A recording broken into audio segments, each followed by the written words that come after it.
నీ యొక్క నిర్హేతుకమైన కృపాకటాక్ష వీక్షణాల చేత ఈనాటి రోజు సాయంకాలం పరమ పవిత్రమైనటువంటి అసుర సంధ్య వేళలో శ్రీవేంకటాచల వైభవము అనబడేటటువంటి విషయం గురించి మాట్లాడే అదృష్టాన్ని పరమాత్మ కటాక్షించాడు. అసలు ఈ శ్రీవేంకటాచల వైభవము అనేటటువంటి విషయం గురించి మాట్లాడాలనేటటువంటి సందర్భం కూడా చాలా ఆశ్చర్యకరమైనటువంటి స్థితిలో ఏర్పడింది.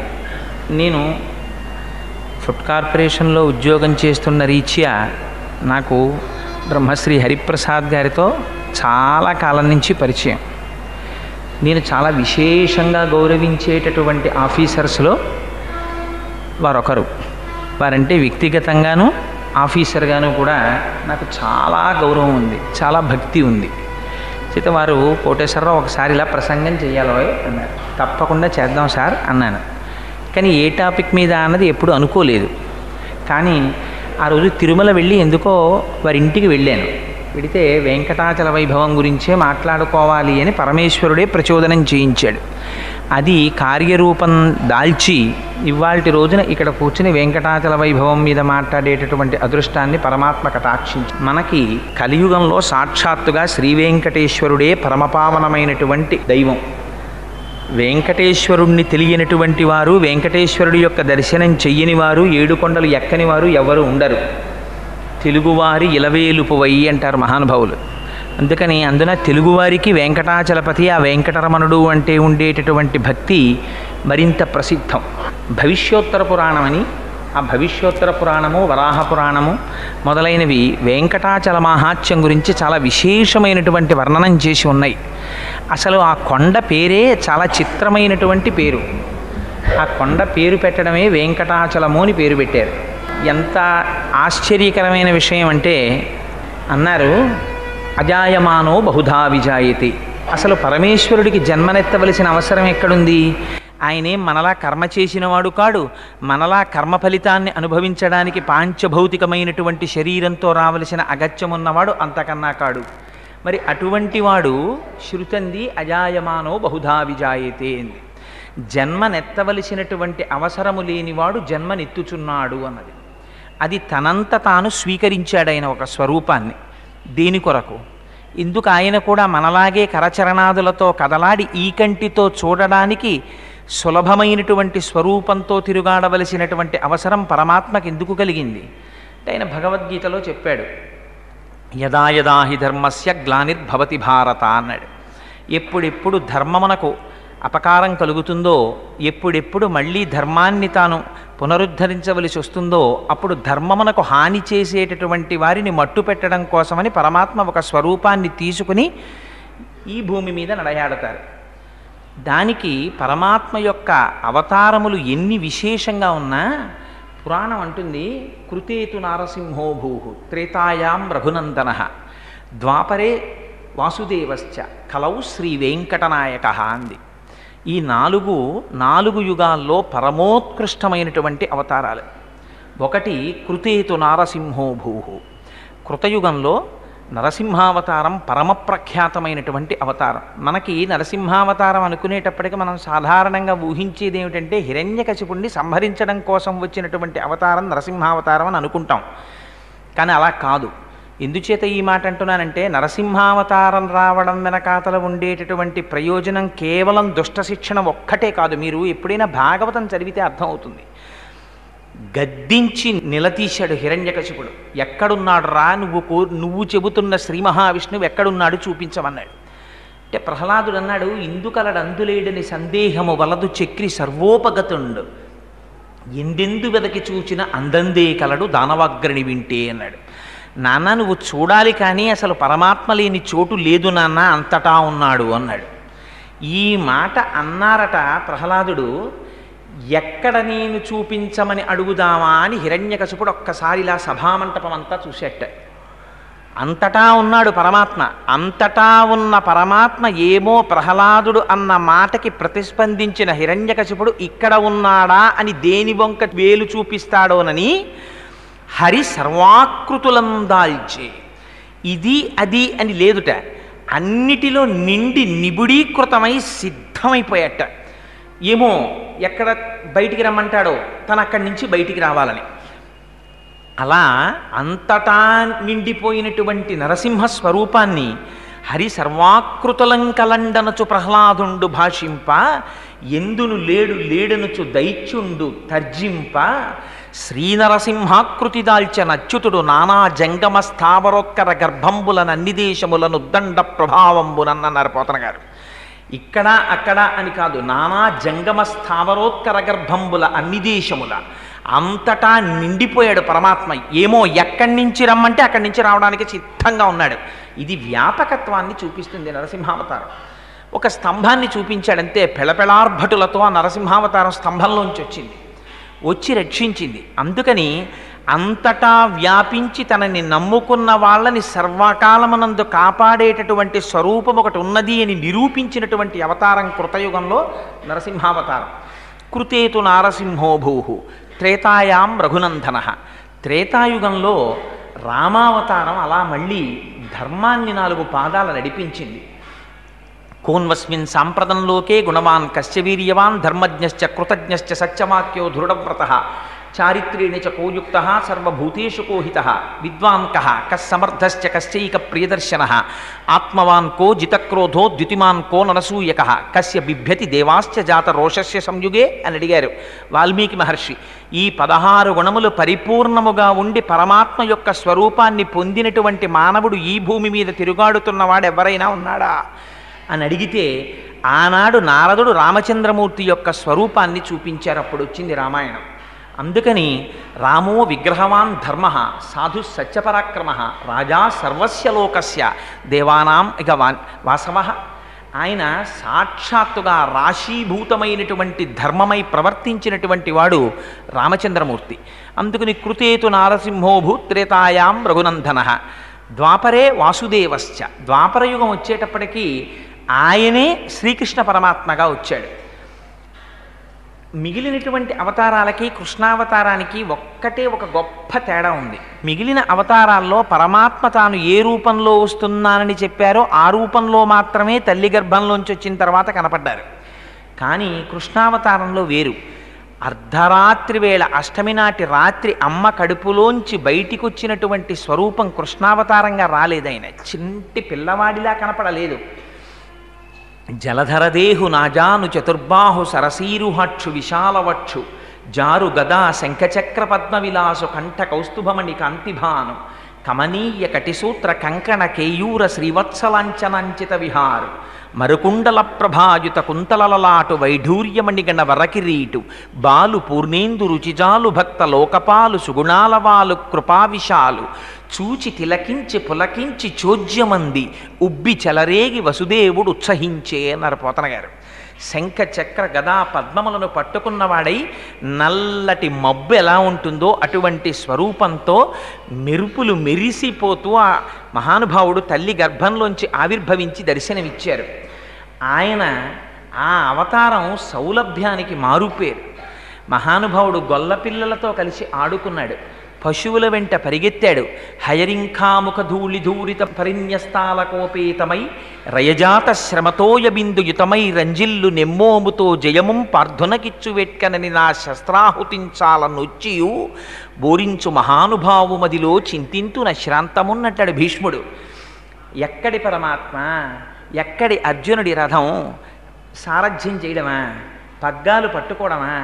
యుద్ధభూమిలో ఆయన సారథ్యం చేస్తుంటే ముందు పరిగెడుతున్నటువంటి గుర్రాల యొక్క డెక్కల నుంచి పైకి రేపబడినటువంటి ధూళి వచ్చి ఆయన కుంతలముల నిండా అంటుకోవడమా?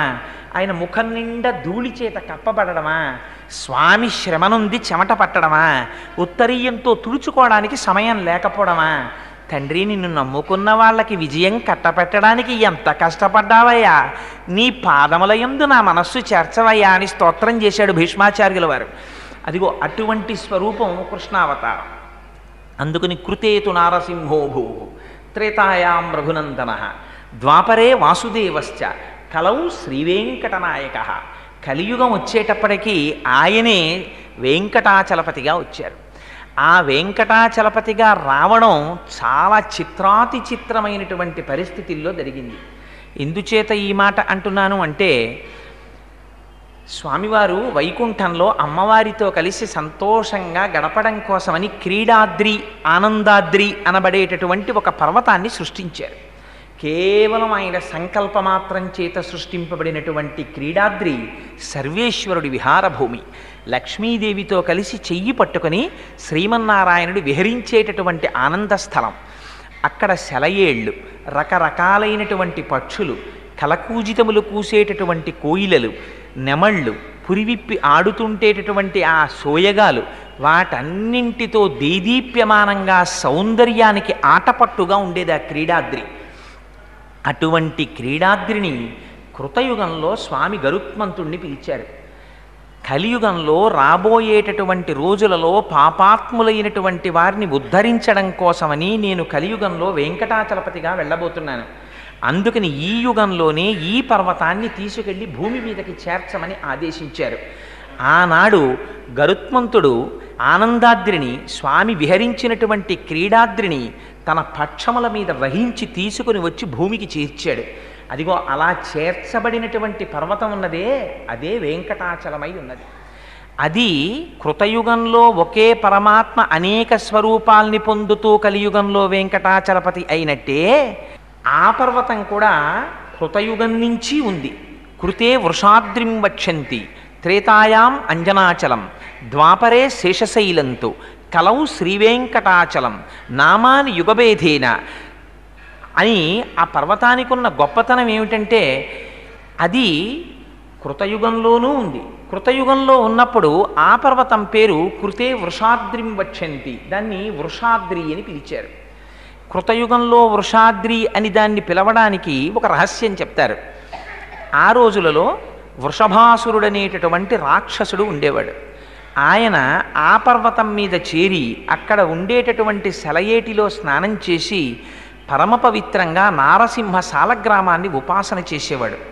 రాక్షసుడై లోకాలన్నింటినీ పీడించినప్పటికీ ఆయన చేసినటువంటి నారసింహ సాలగ్రామోపాసన చేత విశేషమైనటువంటి బల వీర్య తేజస్సులను పుంజుకున్నాడు. మహర్షులందరూ తపస్సు చేశారు. లోకరక్షకుడు కనుక, స్థితికారుడు కనుక శ్రీ మహావిష్ణువు ప్రత్యక్షమయ్యారు. మీకు ఏం కావాలని అడిగారు.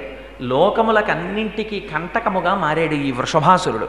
అందుకని ఆ వృషభాసురుణ్ణి దునుమాడి మమ్మల్ని రక్షించవలసింది అని కోరుకున్నారు. నారసింహ సాలగ్రామోపాసనం చేసేటటువంటి వృషభాసురుడికి ఆ సాలగ్రామంలోంచి శ్రీ మహావిష్ణువు ప్రత్యక్షమయ్యారు. ప్రత్యక్షమైతే ఆయనంత విచిత్రమైన వ్యక్తో చూడండి. ఆయన అన్నాడు, స్వామి నాకేమీ కోరిక లేదయా, శ్రీనివాసానంత గోవింద అని ఆయన్ని పిలిచి నాకొక్కటే ఒక్క కోరిక, నాకు నచ మోక్షం నచ స్వర్గం పరమేష్ట్య పదం హరేహి, నాకు స్వర్గం వద్దు, నాకు మోక్షం వద్దు, నాకు పరమేష్టి పదం వద్దు, నాకేమీ వద్దు. నాకేం కావాలో తెలుసా? శ్రీనివాసానంత గోవింద సురోత్తమ, తండ్రి నాకొక్క వరం ఇయ్యి. ఏమిటా వరం? యుద్ధ భిక్షాంచ దేహిమే, నాకు నీతో యుద్ధం చెయ్యాలనుందన్నాడు. ఇంత స్వామి ప్రత్యక్షమైతే ఉపాధి రాక్షసోపాధి కదా, ఆయన కోరుకున్న కోరిక శ్రీ మహావిష్ణువుతో యుద్ధం చెయ్యాలని. సరే దానికేముంది, నీ ముచ్చట తీరుస్తానన్నారు స్వామి. ఇద్దరికీ యుద్ధం ప్రారంభమైంది. బ్రహ్మాండమైన యుద్ధం జరిగింది. ఆ యుద్ధంలో శ్రీ మహావిష్ణువు ప్రదర్శించేటటువంటి మెళకువలు చూడాలని ఆయన తాపత్రయం. ఎటువంటి ఉపాధిలో ఎటువంటి సంస్కారంతో ఉన్నవాడికి అటువంటి కోరికలే పుడతాయి. రాక్షసుడు కనుక తెల్లవారి లేస్తే యుద్ధం చెయ్యడం తప్ప ఇంకొకటి తెలియనివాడు కనుక శ్రీమన్నారాయణుడు చేసే యుద్ధం ఎలా ఉంటుందో తన ఒక్కడితో చెయ్యాలని కోరిక ఆయనకి. అందుకని యుద్ధం చేశాడు. చేస్తే ఆయనలో ఉన్నటువంటి బలమంతా క్షీణించిపోయింది. మరణించడానికి సిద్ధపడుతున్నాడు. అప్పుడు స్వామి పాదములు పట్టుకుని ప్రార్థన చేశాడు. వరం యయాచే వృషభ శైలో మధబిదోస్త్వితి, స్వామి నేను మరణించే సమయం ఆసన్నమైంది, నాకొక్క వరం ఇమ్మన్నాడు. ఏం కావాలన్నారు పరమాత్మ? ఈ కొండకి నా పేరు ఉండాలి, దీన్ని వృషభాద్రి అని పిలవాలి అన్నారు. సరే అలాగే కటాక్షిస్తున్నానన్నారు. సుదర్శన చక్రాన్ని ప్రయోగించారు. ఆ వృషభాసురుని యొక్క కుత్తుక కత్తిరింపబడింది. ఆయన మరణించాడు. అందుకని కృతయుగంలో గరుత్మంతుని చేత తేబడినటువంటి ఆ ఆనందాద్రి, ఆ క్రీడాద్రి, దాన్ని వృషాద్రి అని పిలిచారు. అందుకని కృతే వృషాద్రిం వక్ష్యంతి త్రేతాయాం అంజనాచలం. త్రేతాయుగం వచ్చేసరికి అంజనాదేవి పుత్రుల కోసమని తపస్సు చేసింది అదే పర్వతం మీద. పర్వతం మీద తపస్సు చేసిన తర్వాత పరమాత్మ యొక్క అనుగ్రహంగా హనుమ జన్మించారు అక్కడ. హనుమ జన్మించారు కనుక ఆ పర్వతానికి అంజనాచలం అనేటటువంటి పేరు వచ్చింది. అందుకని అదే పర్వతం ఒకనాడు కృతయుగంలో వృషాద్రి అని పిలువబడింది. అదే పర్వతం త్రేతాయుగం వచ్చేసరికి తస్మాత్ అంజనశైలో లోకే విఖ్యాత కీర్తిమాన్, ప్రపంచమంతటా కూడా అంజనాద్రి అనే పేరుచోటి ప్రఖ్యాతిని వహించింది. అదే పర్వతం త్రేతాయుగం దాటిన తరువాత ద్వాపరేశేషశైలంతు, ద్వాపర యుగం వచ్చేటప్పటికి అదే కొండని, ఇన్ని యుగాల నుంచి అదే కొండ, ఆ కొండని శేషశైలమని పిలిచారు. శేషశైలమని పిలవడం వెనకాతల కూడా పురాణంలో ఒక పెద్ద ఇతిహాసం ఒకటి చెప్తారు. ఒకానొకనాడు అలా వైకుంఠపురంబులో నగరిలో ఆమూల సౌధంబుదాపల మందార వనాంతరామృత చర ప్రాతేందు కాంతోపలోత్తల పర్యంక రమా వినోదియగు ఆపన్న ప్రసన్నుండు. ఎక్కడో ఆ వైకుంఠంలో ఆ లోపల ఉండేటటువంటి అంతఃపురంలో, ఇంకా దాటి లోపలికి వెడితే ఉండేటటువంటి అమృత సరస్సు పక్కన ఉన్నటువంటి చంద్రకాంతి శిలలతో చేయబడినటువంటి అరుగు మీద లక్ష్మీదేవితో కూడి క్రీడిస్తున్నటువంటి స్వామి అంతఃపురం లోపలికి ఎవ్వరూ రాకుండా శేషుణ్ణి కాపలా పెట్టారు. ఆయన కాపలా కాస్తున్నాడు. అదే సమయంలో ఎక్కడి నుంచో వాయుదేవుడు వచ్చాడు. వచ్చి చాలా ముఖ్యమైనటువంటి కార్యం ఉంది, స్వామితో నేను ఒక్కసారి సంభాషించాలి, అంతఃపురం లోపలికి ప్రవేశిస్తానన్నాడు. అంటే శేషుడు అన్నాడు, స్వామి నన్ను ఇక్కడ కాపుదల ఉంచారు, నా అనుమతి లేకుండా నువ్వు లోపలికి వెళ్ళడానికి వీల్లేదు, ఈ సమయంలో నిన్ను నేను పంపను. ఆయన అధికారాన్ని ఆయన ప్రదర్శించాడు. అందుకని ఇప్పుడు నా అనుమతి లేకుండా నువ్వు వెళ్ళడానికి వీల్లేదు, అందుకని నిన్ను నిలువరిస్తున్నాను, ఇక్కడే ఉండిపోమన్నాడు. అంటే వాయుదేవుడు అన్నాడు, నేను చాలా ముఖ్యమైన కార్యం మీద వచ్చాను, స్వామిని సంప్రదించి తీరాలి, అందుకని లోపలికి వెడతానన్నాడు. ససేమిరా వీల్లేదన్నాడు శేషుడు. అన్న తర్వాత ఇద్దరిలోనూ మాట పెరిగి ఎవరి బలాలు వాళ్ళు ప్రదర్శించేటటువంటి సమయం ఆసన్నమైంది. ఆసన్నమైతే శేషుడు గర్వంతో ఒక మాట అన్నాడు. ఆయన అన్నాడు, జ్ఞాని బలే విరాగేచ విష్ణుభక్త నమత్సమహ అన్నాడు. జ్ఞానములో కానీ, బలములో కానీ, వైరాగ్యంలో కానీ నాతో సమానమైనటువంటి విష్ణుభక్తుడు లేడు. నేను ఎటువంటి వాడిని అనుకుంటున్నావు వాయుదేవా? సదాంతఃపురే వాసః, మీ అందరూ ఎప్పుడో ఒకసారి వచ్చి భగవానుణ్ణి దర్శనం చేస్తారు, నేను అలా కాదు, ఎప్పుడూ అంతఃపురంలో ఉంటాను. పుత్రాణం అధికోహరేహే, నేను శ్రీ మహావిష్ణువుకి కన్న కొడుకు కన్నా అధికుణ్ణి, నన్ను అంతలా చూసుకుంటారు. అందరూ వెళ్ళిపోయిన తర్వాత లోపలికి వచ్చి ఏకాంత శయనంలో ఎవ్వరూ లేనప్పుడు స్వామి ఎవరి మీద పడుకుంటారో తెలుసా? నా మీద పడుకుంటారు, నన్ను పరుపు చేసుకుని పడుకుంటారు. మా అమ్మ లక్ష్మీదేవి నా మీద కూర్చుని స్వామి పాదములను ఒత్తుతూ పరవశించిపోతుంటుంది. అటువంటి ఏకాంత మందిరంలో స్వామికి పాన్పునై వారి ఆనందములకు సాక్షినైనటువంటి వాణ్ణి నేను. అటువంటి వాణ్ణి నన్ను కాదని నువ్వు లోపలికెడతావా? నువ్వెంత నేనెంత అన్నాడు. ఈ మాటలు అమ్మవారి చెవిన పడ్డాయి. అబ్బో స్వామి, శృతి మించి రాగాన పడింది, ఎవరి అహంకారాలు వాళ్ళు బయట పెట్టుకుంటున్నారు అంది. అనేటప్పటికీ అయ్యవారు బయటికి వచ్చారు. ఆయన ఎక్కడెక్కడ అహంకారం తలెత్తుతుందో అప్పుడప్పుడు ఆ అహంకారాన్ని తీసేయడమే స్వామివారి పని. అందుకని వెంటనే స్వామి అన్నారు, మాటల చేత పౌరుష పరాక్రమాలు ఎక్కడ తెలుస్తాయో ఈ శేషుడా, అదిగో భూమి మీద క్రీడాద్రి అనబడేటటువంటి నా విహార భూమి పర్వతం గరుత్మంతుడు తీసుకెళ్ళి కిందికి చేర్చాడు. నువ్వెళ్ళి ఆ పర్వతాన్ని గట్టిగా చుట్టుకో. వాయుదేవుడు తను చాలా బలవంతుడు అంటున్నాడు కదా, వాయుదేవుడు ఆ పర్వతాన్ని చిమ్ముతాడు దూరంగా. నీ బలంతో ఆ పర్వతం కదలకుండా చెయ్యి. వాయుదేవుడు కదపగలడేమో చూస్తాం. నేను కాదు నిర్ణయించవలసినది, దేవతలందరూ చూస్తారు, ఋషులందరూ చూస్తారు. కదపగలిగావా నువ్వు బలవంతుడవు. నువ్వు అంత బలంతో చిమ్మినప్పటికీ పర్వతం కదలకుండా శేషుడు చెయ్యగలిగాడా? శేషుడు బలవంతుడు. అందుకని మీ ఇద్దరూ బల ప్రదర్శన చేసి ఎవరు గొప్పవారో నిర్ణయించుకోండి, మాటలు ఎందుకు అన్నారు పరమాత్మ. ఇది అహంకారం తీసేయడం కోసమని చేస్తూ ఉంటారు. అంటే గబగబా పరిగెత్తాడు శేషుడు, ఆ క్రీడాద్రిని చుట్టుకున్నాడు. చుట్టుకుని పడుకున్నాడు. పడుకునేసరికి వాయువు వచ్చారు, చూశారు. ఓహో శేషుడు చుట్టుకొని పడుకుని నేను ఈ పర్వతాన్ని కదపలేననుకుంటున్నాడు అనుకున్నారు. కనిష్టాంగుళి సంస్పర్శ పర్వతో భోగి సంయుత. ఆ పాము చుట్టుకొని పడుకున్నటువంటి పర్వతాన్ని తన చిటికిన వేలి గోటితో కొట్టారు. కొడితే సహస్రమర్ధలక్షంచ, అది ఎక్కడికి వెళ్ళిపోయింది? 1500 లక్షల యోజనముల దూరం దక్షిణాయవు, అది దక్షిణ దిక్కుకి ఎగిరిపోయింది ఆ పర్వతం. ఎగిరిపోతే ఆ వేగానికి శేషుడు ప్రాణములే పోయినట్టుగా తల్లడిల్లిపోయాడు.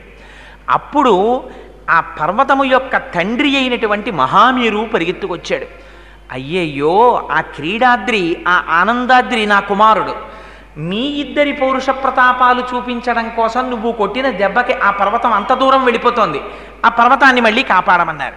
అంటే ఆ పర్వతాన్ని మళ్ళీ తీసుకొచ్చి వాయుదేవుడు, ఆయన ఏముంది అనిలుడు, ఆయన తన వేగంతో తోశాడా, మళ్ళీ వస్తుంది, మళ్ళీ తీసుకొచ్చి యథాస్థానమనందు ఉంచాడు. ఆ ఉంచడంలోనే వెంకటాచలానికి ఉన్నటువంటి గొప్పతనం ఏమిటో తెలుసా అండి? ఆనాడు శేషాద్రిగా పాము చుట్టుకొని పడుకున్నప్పుడు ఏ స్థితిలో ఉండిపోయిందో అదే స్థితిలో ఇప్పటికీ పాము పడుకున్నట్టే ఉంటుంది ఆ పర్వతం. అందుకే శేషాచలానికి ఉన్నటువంటి ప్రఖ్యాతి, ఆ శేషుడు పడుకుంటే తోక మీద ఉండేటటువంటి దేవాలయం శ్రీశైలం ఉంటుంది. ఇంకొంచెం ముందుకొస్తే వీపు మీద ఉండేటటువంటి దేవాలయం అహోబల క్షేత్రం ఉంటుంది. అహోబిలం అంటుంటారు, అహోబిలం కాదు, అహోబలం దాని పేరు. అహోబలం అన్నారు నరసింహస్వామి వచ్చినప్పుడు. అందుకని అహోబల క్షేత్రం ఉంది. ఇంకొంచెం ముందుకొస్తే పాము యొక్క నోటిలో శ్రీకాళహస్తి క్షేత్రం ఉంటుంది. పాము యొక్క పడగ మీద ఆనంద నిలయం ఉంటుంది. ఆ ఆనంద నిలయంలో ఆనంద నిలయాధీశుడై పరమాత్మ ఉంటారు. పరమాత్మ యొక్క స్వరూపం ఏమిటి? పరమాత్మ యొక్క స్వరూపము రాశీభూతమైనటువంటి ఆనందము. ఆనందము తప్ప ఆయనకి ఎన్నడూ దుఃఖం ఉండదు. దుఃఖం ఉండనివాడు కాబట్టి సర్వకాలముల యందు ఆనందంగా ఉంటాడు. కాబట్టి ఆయన ఉండేటటువంటి నిలయం ఆనంద నిలయం. అందుకే మనకొక గొప్ప ప్రమాణం ఉంది. ఆలయం యొక్క గొప్పతనాన్ని చెప్పేటప్పుడు ఆలయానికి ఉండేటటువంటి విమానపు పేరుని బట్టి చెప్తారు. మీరు అందుకే చూడండి, ఆలయం ఎంత గొప్పదో ఆలయ శిఖరము, ఆలయ విమానము అంత గొప్పవి. అందుకే విమాన వెంకటేశ్వరుడు అని ఉంటారు. విమాన వెంకటేశ్వరుడు, లోపల ఉండే వెంకటేశ్వరుడు, ఇద్దరిది సమానమైనటువంటి స్థాయి. విమాన వెంకటేశ్వరుడి చుట్టూ పల్లకి వస్తే స్వామి ఒక్కసారి అక్కడ ఆగుతారు. విమాన వెంకటేశ్వరుడు ఎంతటి దర్శనమో లోపల ఉండేటటువంటి ధ్రువమూర్తి దర్శనం కూడా తత్తుల్యమైనటువంటి దర్శనం. రెండు సమాన స్థాయిలో ఉంటాయి. అందుకే విమానానికి పేరుంటుంది. మీరు తిరుమల వెడితే తిరుమలలో ఉండేటటువంటి విమానం అంటే గర్భాలయం మీద ఉండేటటువంటి గోపురం. ఆ విమానమునకు ఆనంద నిలయము అని పేరు. అదే మీరు శ్రీరంగం వెళ్ళారనుకోండి, శ్రీరంగనాథుడు పడుకుని ఉంటాడు. ఆ విమానానికి పేరేమిటో తెలుసా అండి? ప్రణవాకార విమానము అని పేరు. అదే మీరు కంచి వెళ్ళారనుకోండి, కంచిలో వరదరాజస్వామి ఉంటారు, పుణ్యకోటి విమానము అని పేరు. విమానానికి ఉండేటటువంటి పేరుని బట్టి మీకు కలిగేటటువంటి సిద్ధి, ఆదర్శనం చేత వచ్చేటటువంటి ఫలితము నిర్ణయింపబడతాయి. శ్రీరంగం వెళ్ళి శ్రీరంగం విమానం కింద నిలబడితే ప్రణవం అర్థమవుతుంది, మీకు భగవానుడికి ఉండేటటువంటి సంబంధం తెలుస్తుంది. కోటి జన్మల పుణ్యము ఘనీభవిస్తే మీరు వరదరాజస్వామి దేవాలయంలో విమానం కిందకి వెళ్ళి నిలబడగలుగుతారు. తెత్తున నిలబడి ఉంటాడు మహానుభావుడు వరదరాజస్వామి. అందుకని కంచిలో వరదరాజగోపురానికి ఆ విమానానికి పుణ్యకోటి విమానం అని పేరు. తిరుమల వస్తే ఆనంద నిలయం అనే పేరు. దానికి ఇంకొక పేరు లేదు, అది ఆనందము. అందుకే మీరు చూడండి, ఎన్ని గంటలు క్యూలో నిలబడండి, ఎన్ని రోజులు క్యూలో నిలబడండి, మీరు ఒక్కసారి వెళ్ళి వెంకటేశ్వర స్వామి వారిని ఆపాదమస్తకం దర్శనం చేసేటంతటి సౌలభ్యం కలుగుతుందా? నిజానికి చూడక చూసి తోసేవాడు, ముందుకు జరిపేసేవాడు, కేకలేసేవాడు, ఇన్నిటిలో కూడా మీరు అలా వెడుతూ ఒక్కసారి ఇలా స్వామిని పైనుంచి కిందకి, కింద నుంచి పైకి చూశారా, ఒక గొప్ప ఆనందానుభూతి ఏర్పడిపోతుంది. ఆ ఆనందంతో బయటికి వచ్చి ఇంత కష్టపడిన వాడు ఏమంటాడు? భయ్య ఎంత సంతోషం అండి, ఎంత సంతోషం అండి, ఎంత ఆనందం కలిగిందో నిజంగాను, ఏమి స్వరూపం అండి వెంకటేశ్వర స్వామి వారిది, మురిసిపోయామంటారు. ఆ తిరుమల వెళ్ళిన వాళ్ళని మీరు చూడండి, మీకు ఎక్కడైనా ప్రపంచంలో ఏ దేవాలయం దగ్గరైనా మీరు అలా ఉండడం చూసారా? ఒక మాట పెడతారు, దర్శనం చేసుకుంటారు, వచ్చేస్తారు. ఇంకా ఇక్కడ దగ్గరలో చూడవలసిన ఆలయాలు అవి ఏమైనా ఉన్నాయా అండి అని అడుగుతారు. ఏదో చుట్టుపక్కల ఉన్న ఆలయాలు అవి దర్శనం చేస్తారు. తిరుమల వెళ్ళిన వాళ్ళు ఏం చేస్తారు?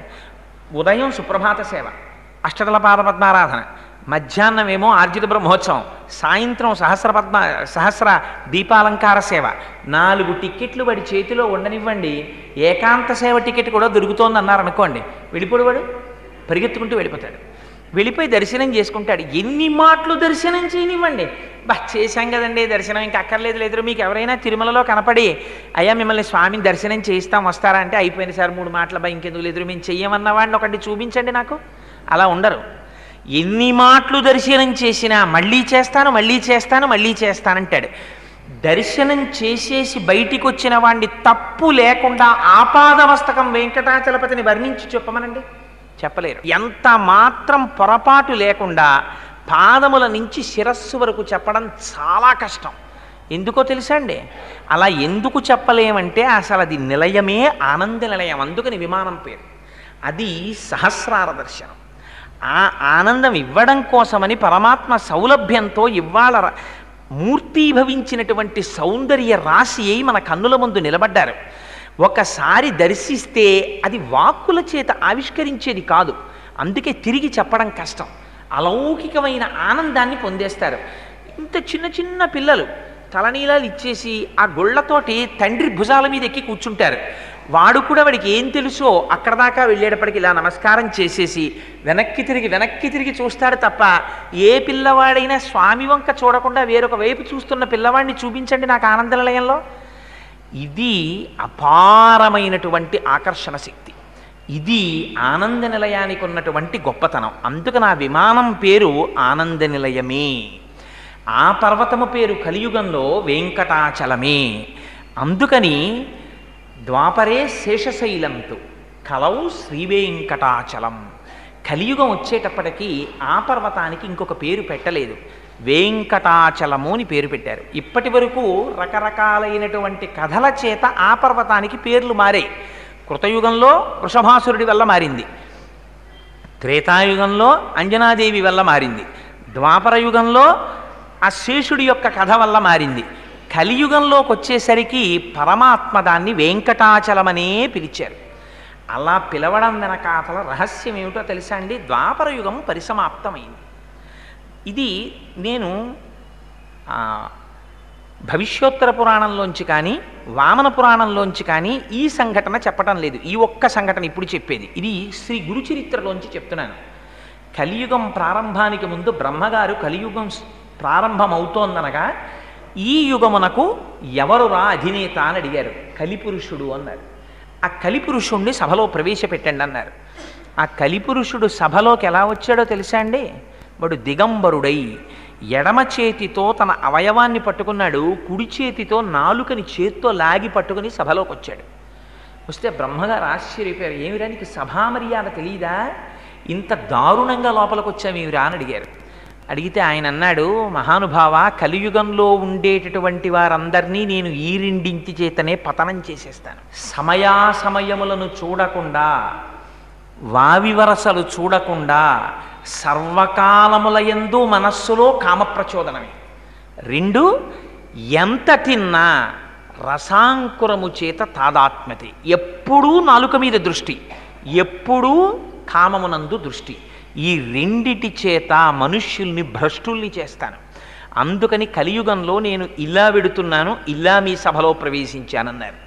సరే, ఇది నీ ధర్మం కనుక నువ్వు అలాగే బయలుదేరు అన్నారు. అందుకని కలిపురుషుడి యొక్క శక్తి అటువంటిది. మనం అడిగామండి వెళ్ళి, స్వామి ఇలా వస్తున్నాడయ్యా కలిపురుషుడు, మమ్మల్ని మేము రక్షించుకోగలమా? 5 ఇంద్రియములు ఉన్నాయి మాకు, ఒక్కొక్క ఇంద్రియం ఉంటేనే ఒక్కొక్క జాతి నశించిపోతోంది. ఇంకా 5 ఇంద్రియాలున్న వాళ్ళం పతనమైపోతాం తండ్రి, మమ్మల్ని ఎవరు రక్షిస్తారని మనం ఏమైనా అడిగామా పరమాత్మని? మనం అడగకపోయినా విచిత్రం ఏమిటో తెలుసా అండి? దీని గురించి మొట్టమొదట బాధపడిన వారు చతుర్ముఖ బ్రహ్మగారు బాధపడ్డారు. ఒకనాడు నారదుణ్ణి పిలిచి, అసలు కలియుగం ప్రారంభమైందిరా, ద్వాపర యుగం అయిపోయింది, ఒక్కసారి కలియుగానికి వెళ్ళి కలియుగంలో ఉండేటటువంటి ప్రజలు ప్రధానంగా ఎలా ఉన్నారు, దేని చేత బాధపడుతున్నారో చూసిరా అన్నారు. అంటే ఆయన వచ్చి వెంటనే తండ్రి గారితో చెప్పిన మాట ఏమిటో తెలుసా అండి? మొదటి మాట చెప్పాడు ఆయన, కమలాక్షు నర్చింపక అనక కామముతోడి కామాక్షితోడి పొద్దు గడుపువాడు. నాన్న, కలియుగంలో మనుష్యులు ఎలా ఉన్నారో తెలుసా? అసలు సర్వేశ్వరుడు ఒకడు ఉన్నాడు, వాడు నియమించి శాసించేవాడు. వాడి దగ్గర కూర్చుని కాసేపు వాడికి నమస్కారం చేద్దామనేటటువంటి భావన ఉన్నవాళ్లే తగ్గిపోయారు. ఎంతసేపు సమయం గడిపినా ఉన్న ఒకే ఒక్క సంతోషం మనిషికి ఏమిటో తెలుసా? ఎంతసేపు స్త్రీ. భార్యని ముద్దులాడుకుంటూ, భార్యని పొగుడుకుంటూ, భార్యతో జీవితం గడపడం, కామాతురతతో సమయాన్ని నశింప చేసుకోవడం. మొట్టమొదట ఇలా భ్రష్టులైపోతున్నారు. రెండవది, రాజీవలోచను పూజింపనొల్లక రాజప్రభువను చుభ్రమయువారు. తనని ఉద్యోగంలో నియమించిన వాడు ఒకడు ఉంటాడు. వాడు తనకి ఒక 4 రూపాయలు ఇస్తున్నాడు కనుక వాడి యందు యోగ్యతాయోగ్యతలు ఉన్నా లేకపోయినా పొగట్ట వాడిని భ్రష్టు పట్టిస్తుందని తనకి తెలిసినా, పొగడబడడానికి కావలసినటువంటి యోగ్యత ఆయన యందు లేదని తెలిసినా, భగవంతుని దగ్గర కూర్చుని ఒక్క స్తోత్రం చెప్పడం చేత కాకపోయినా నేర్చుకుని వెళ్ళి 4 రూపాయలు ఇస్తున్నారని ప్రభువుల్ని పొగుడుతున్నారు నాన్న. ఇవాళ కలియుగంలో వచ్చిన రెండో భ్రష్టత్వం అది. మూడవ భ్రష్టత్వం ఏమిటో తెలుసా నాన్న? శ్రీనాథు సేవింపనొల్లక శ్రీమంతులయ్యుండ తలుచువారు. ఎవ్వరికీ అసలు లక్ష్మీనాథుడైనటువంటి శ్రీనాథుణ్ణి కొలిచి ఆయన అనుగ్రహంతో ఐశ్వర్యాన్ని పొందుదామన్న కోరిక ఎవ్వడికీ లేదు. ప్రతివాడికి ఉండే కోరిక ఏమిటంటే ఎలా డబ్బు సంపాదిద్దాం, ఎలా డబ్బు సంపాదిద్దాం, ఎలా డబ్బు సంపాదిద్దాం. నేను ఇందులో పుట్టాను, నా సంప్రదాయం ఏమిటి, నా సంస్కారం ఏమిటి, నాకు ఉండవలసినటువంటి ధర్మాలు ఏమిటి, నేను నా నిత్య జీవితాన్ని ఎలా గడుపుతున్నాను, నాకున్న నిత్య నైమిత్తిక కర్మలేమిటి, నేను ఇందులో ఎన్ని చేస్తున్నాను, నా జీవితం ఎలా గడుస్తోంది, నేను ఎక్కడి నుంచి వచ్చాను, నేను ఎక్కడికి వెళ్ళిపోతాను, నాకు రక్షకుడెవరు, నేను ఎవరి నామం చెప్పాలి, అసలు ఈ ఆలోచనే లేదు. ఉన్నదల్లా ఆలోచన ఏమిటో తెలుసానన్నా? ఎంత సంపాదిద్దాం, ఎంత సంపాదిద్దాం, ఎంత సంపాదిద్దాం, అంతే. ఇది కలి యొక్క విశేషమైనటువంటి ప్రభావం. నారాయణుని చేరు దారి కానరాక అధముల నోట పడెడివారు. నారాయణుడనేటటువంటి వాడు ఒకడు ఉన్నాడు, ఆయన్ని సేవిద్దామనేటటువంటి ఆలోచన ఒక్కరికి లేదు. ఎవరిని చూసినా పాపం అయితే అయింది, కానీ ఎల్లాగో అలా ఇది చేసేసి మనం ఆనందంగా ఉంటే చాలు, మనం సుఖంగా ఉంటే చాలు. సాక్షకుడున్నాడు, అందుకని నారాయణుడు అన్న పేరు వాడారు. నారములన్నిటికీ ఆయన ఆయనమైన వాడు. అట్లాంటి స్థితిలో లోపల వాడుండి గమనిస్తున్నాడని కూడా చూడకుండా అన్ని పాపములు చేసి మనం ఆనందంగా ఉన్నాం, ఆనందంగా ఉన్నాం, ఆనందంగా ఉన్నాం అనుకుంటూ ఊబిల్లో దిగిపోతున్నారు నాన్న మనుష్యులందరూ. నాకు వాళ్ళ యొక్క స్థితిని చూసి చాలా జాలి కలుగుతోంది. అసలు వాళ్ళు ఎలా ఉద్ధరింపబడతారు తండ్రి అని అడిగాడు. అడిగితే బ్రహ్మగారు అన్నారు, నిర్హేతుకమైన కృపతో పాపరాశి ఇంతగా పెరిగిపోతున్నప్పుడు కేవలం తన నామం చెప్తే చాలు మురిసిపోయి ఉద్ధరించగలిగినటువంటి దయాశాలి అయిన వాడు శ్రీ మహావిష్ణువు ఒక్కడే. అందుకని శ్రీ మహావిష్ణువు కలియుగంలో భూమి మీదకి వచ్చేటట్టుగా నువ్వు ప్రచోదనం జరిగేటట్టు కార్యక్రమాన్నందు ప్రవర్తించు అన్నారు.